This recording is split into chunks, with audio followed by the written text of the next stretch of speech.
Assalamualaikum warahmatullahi wabarakatuh. Hai teman-teman semuanya. Perkenalkan, saya Winda Putri Amevi, NIM 18662, mata kuliah Teknologi Informasi dan Media BK, kode sesi Jumat 16.20 sampai dengan 18.00 yang diampu oleh Ibu Rahmi Dwi Febriani, SPD MPD. Nah, jadi di video kali ini Winda bakal menjelaskan tentang teori self-concept yang terdiri dari pengertian konsep diri, aspek-aspek konsep diri, dan juga faktor yang mempengaruhi konsep diri. Tapi jangan lupa like, komen, dan juga subscribe. Check this out! Yang pertama adalah pengertian konsep diri. Menurut Agustiani tahun 2009 menyatakan bahwasannya konsep diri ini merupakan gambaran yang dimiliki seseorang tentang dirinya, yang dibentuk melalui pengalaman-pengalaman yang diperoleh dari interaksi dengan lingkungan. Nah, konsep ini bukan merupakan faktor bawaan, tetapi berkembang dari pengalaman yang terus-menerus. Jadi dapat disimpulkan bahwasannya konsep diri adalah pandangan kita mengenai siapa diri kita, apa dan bagaimana diri kita. Pandangan tersebut mulai dari identitas diri, cita diri, harga diri, ideal diri, gambar diri, serta peran diri kita yang diperoleh melalui interaksi diri sendiri maupun dengan orang lain. Nah, sebelumnya teman-teman udah pada tahu belum apa aja sih aspek-aspek dari konsep diri? Oke, langsung aja nih kita jelasin apa aja sih aspek-aspek dari konsep diri. Yang pertama adalah aspek fisiologis.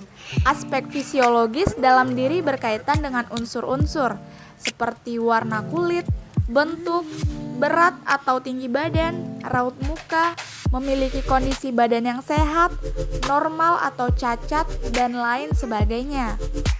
Karakteristik mempengaruhi bagaimana seseorang menilai diri sendiri. Demikian pula tak dipungkiri, orang lain pun menilai seseorang diawali dengan penilaian terhadap hal-hal yang bersifat fisiologis.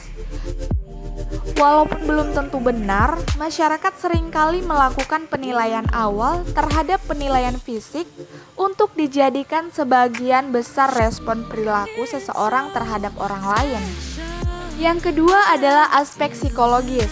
Aspek psikologis meliputi 3 hal, yaitu kognitif, afeksi, dan juga konasi. Kognitif terdiri dari kecerdasan, minat dan bakat, kreativitas, kemampuan, dan juga konsentrasi. Yang kedua adalah afeksi. Afeksi meliputi ketahanan, ketekunan, keuletan kerja, motivasi berprestasi, dan juga toleransi stres. Ranah afektif adalah ranah yang berkaitan dengan sikap dan nilai. Ranah afektif mencakup watak perilaku seperti perasaan, minat, sikap, emosi, dan juga nilai. Yang ketiga adalah konasi. Konasi meliputi tentang kecepatan dan ketelitian kerja, coping stres, resiliensi. Konasi disebut juga dengan kemauan yang merupakan salah satu fungsi hidup kejiwaan manusia.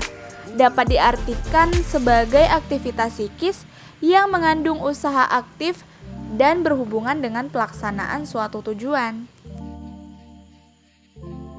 Yang ketiga adalah aspek psikososiologis yang menjelaskan tentang pemahaman individu yang masih memiliki hubungan dengan lingkungan sosialnya.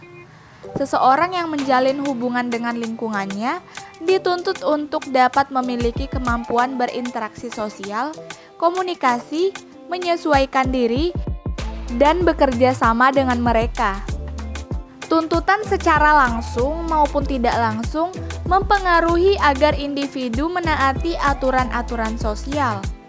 Individu pun juga berkepentingan untuk memenuhi kebutuhan hidupnya melalui lingkungan sosial.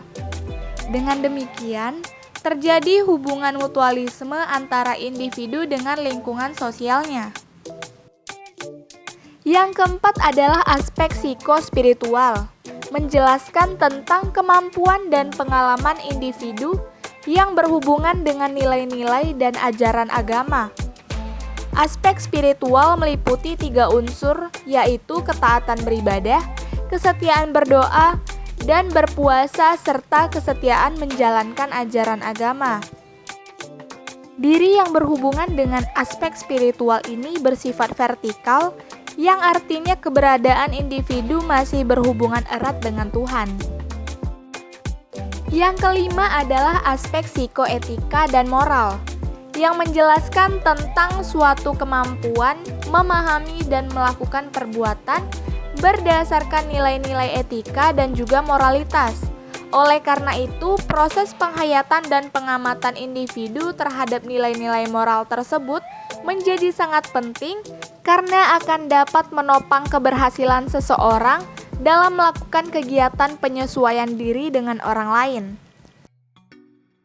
Nah, itu dia penjelasan tentang aspek-aspek konsep diri. Yang terakhir, kita akan membahas faktor yang mempengaruhi konsep diri seseorang. Faktor yang mempengaruhi konsep diri pertama adalah usia kematangan, yang kedua penampilan diri, yang ketiga kepatutan seks, yang keempat nama dan julukan, yang kelima hubungan keluarga, yang keenam teman-teman sebaya, yang ketujuh kreativitas, yang kedelapan cita-cita. Itu dia penjelasan tentang pengertian konsep diri, aspek-aspek konsep diri, dan juga faktor yang mempengaruhi konsep diri. Semoga video ini dapat bermanfaat untuk kita semua. Thanks for watching dan assalamualaikum warahmatullahi wabarakatuh.